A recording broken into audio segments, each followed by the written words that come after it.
let them introduce themselves when they get up to speak. So thank you very much for taking the time to come and share your work and knowledge with us, and also working on our Stroke 123 project to advance the work that we want to do with that.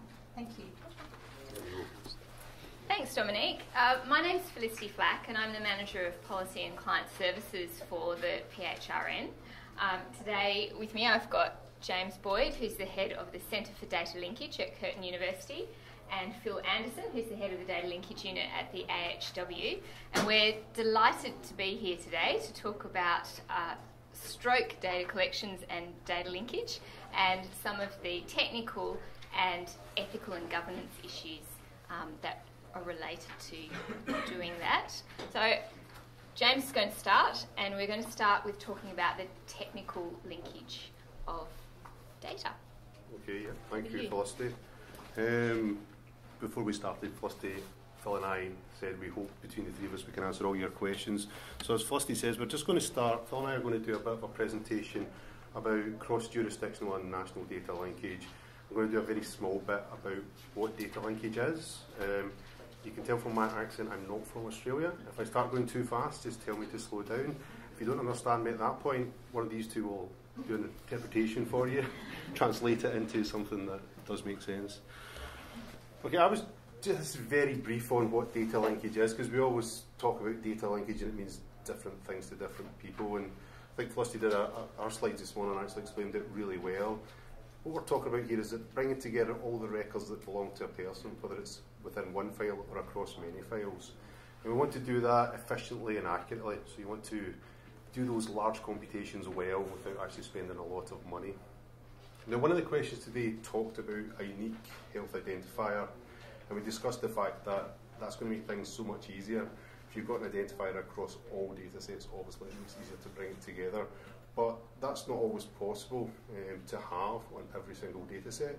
So what we actually use to do the linkage is the identifying information that comes with a lot of collections, and especially administrative data collections. So things we're talking about here are things like family name, full name, birth, postcode, and anything else you can actually use to leverage a piece of information that would make you join records together. There's a spectrum when you talk about matching techniques, and it goes from the very basic of matching things if they all agree, right through to deterministic rules-based matching. Another end of the spectrum is probability matching. And I like to use this slide because when you talk about exact matching to people, they think that's going to be the most accurate. But if you imagine if you're using a variety of fields and they all have potential errors in them, if there's any error at all, you don't make the match. The other end of the spectrum is probability matching, where you treat each field independently and you quantify the odds that two records belong together based on how much information agrees. And you tend to get a better result that way, but it does depend on the quality of the information in your collection. So what are the challenges? Put up this slide usually to illustrate the top record, number one, coming in and comparing against 4 other records. Now, as you do a pairwise comparison, 1 and 2 are exactly the same, so it doesn't matter what techniques you use, really, you're going to get a good result there. But you'll start to see some of the challenges we come across with the others. 1 against 3, you'll see in the date of birth that the date of birth's been transposed, so instead of 02, it's 20. So an exact match would miss that, and some of the other techniques would allow you to get it. Number 4, you've got a difference in the spelling of the surname and the year of birth is slightly different. So again, 2 challenges you've got to come across. And the last one's the most obvious one we come against. If you look at the postcode there, the postcode's changed, so the person's moved. And if you're using that as one of your identifiers, that's going to be a challenge. That's all I'm going to do on the actual technical side of record linkage. But here to answer any questions if you have them. I was going to focus, between Phil and I, we're going to talk a bit about the Population Health Research Network and its principles in terms of linkage. And Phil's going to pick up on the Commonwealth data integration principles from the IHW's perspective. They are 2 streams that were moving along in parallel, and more recently they're starting to come together. The IHW became part of the PHRN 2 years ago, 3 years ago? 18. Seems longer. What became part of it? Australian Institute The Health became part of the Population Health Research Network, so we are now. So we're working together. So as that happened, things started to get into the same kind of flow. Felicity covered this morning, but just to say the PHRN is there to create infrastructure that allows linkage of information that spans borders. So nationals. It's about linkage of these data sets within health and across other portfolios. It's about doing that with secure and robust methods, and it actually has given us the opportunity to do a bit of research and development into different methodologies. So somebody talked today about statistical linkage keys, which is one thing that the Australian Institute of Health and Welfare have done. We've had a chance to look at some other privacy preserving techniques and different ways of linking things. So a good opportunity to develop the expertise in Australia. Felicity's map this morning was much better than this, but this is a list of the different kind of breakdown of the network. There are state territory linkage units that Felicity pointed out this morning, with Western Australia and New South Wales being the pre-existing ones, and then Queensland, Victoria, Tasmania, and South Australia and Northern Territory being the newer ones. All at different stages, I would say. So when we do some of the exercises, it's going to be interesting to see which data sets you're looking at and which ones are already linked and which ones are still to be linked over time.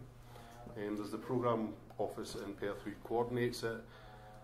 There's the National Linkage Centres, which is the Centre for Data Linkage in the Australian Institute of Health and Welfare, and then there is the SACS Institute who provide the Secure Unified Research Environment. Question. Tell us where the state linkage units are based, like which part of the system they are, and whether that's different between states. It is different between states. So Western Australia is in the Department of Health, New South Wales is in the Cancer Institute, Queensland is the Cancer Institute. Attached to, but very close links to the Department of Health. Queensland, Trish is here, get it right, it's in the Department of Health. Victoria's in the Department of Health. Tasmania's actually in a split between the partnership between the Tasmania is, their situation is their Department of Health and Human Services is our contractor, and they have subcontracted to the Menzies Institute, to the University of Tasmania. And I'm saying South Australia is the same. Is a little bit different again, in that University of South Australia is the linkage unit, but the staff that actually do the linkage are SA Department of Health. When some of the health sites in WA? Yes, it was a collaboration between the universities and the Department of Health.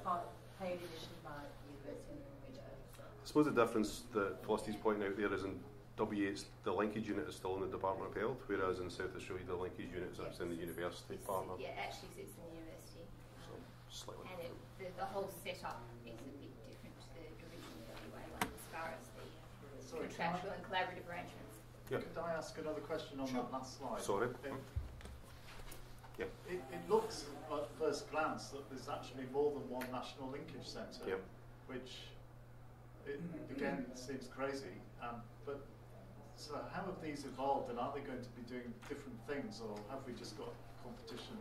Well, as I said, there was two streams progressing up to a point, and the Centre for Data Linkage was doing cross-jurisdictional. So Felicity had a nice slide this morning which showed the state-based data sets and the Commonwealth data sets.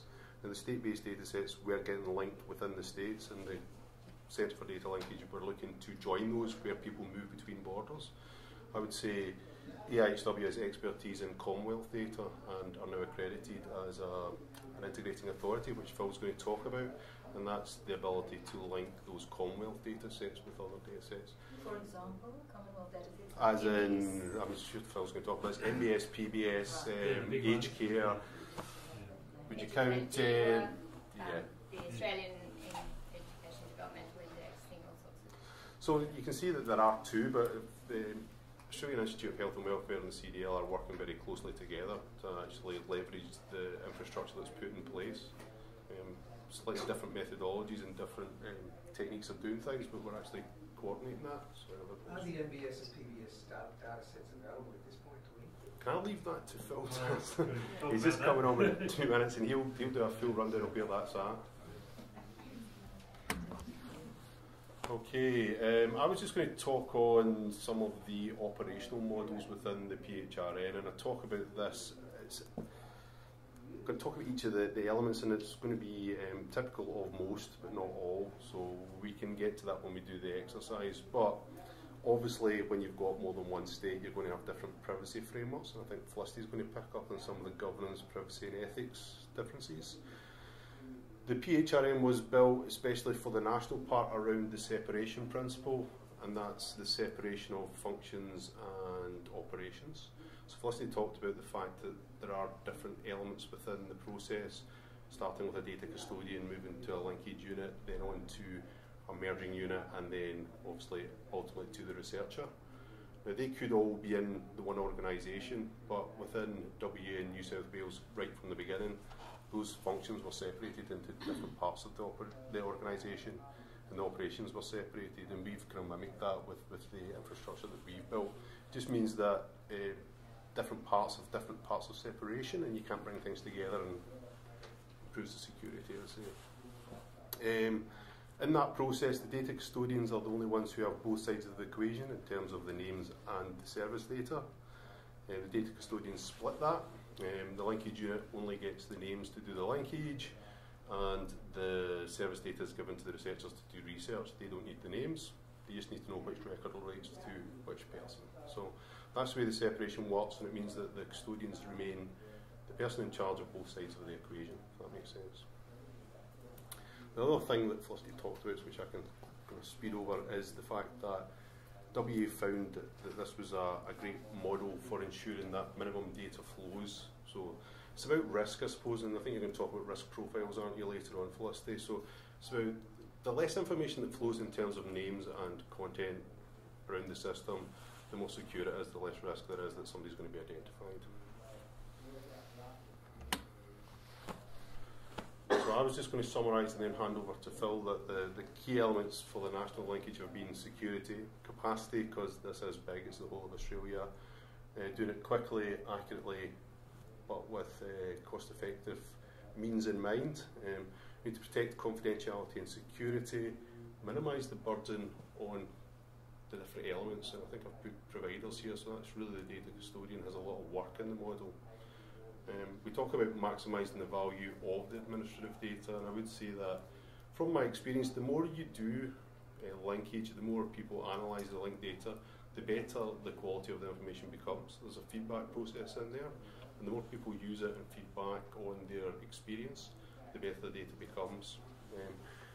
But it does come with a large governance burden, which Felicity will talk about in terms of obligations and undertakings, in terms of different ethics applications and confidentiality proceedings and the data flow organisation. So I was going to leave it there. I don't know if you want to ask me questions now, or will I hand over to Phil and we'll summarise at the end?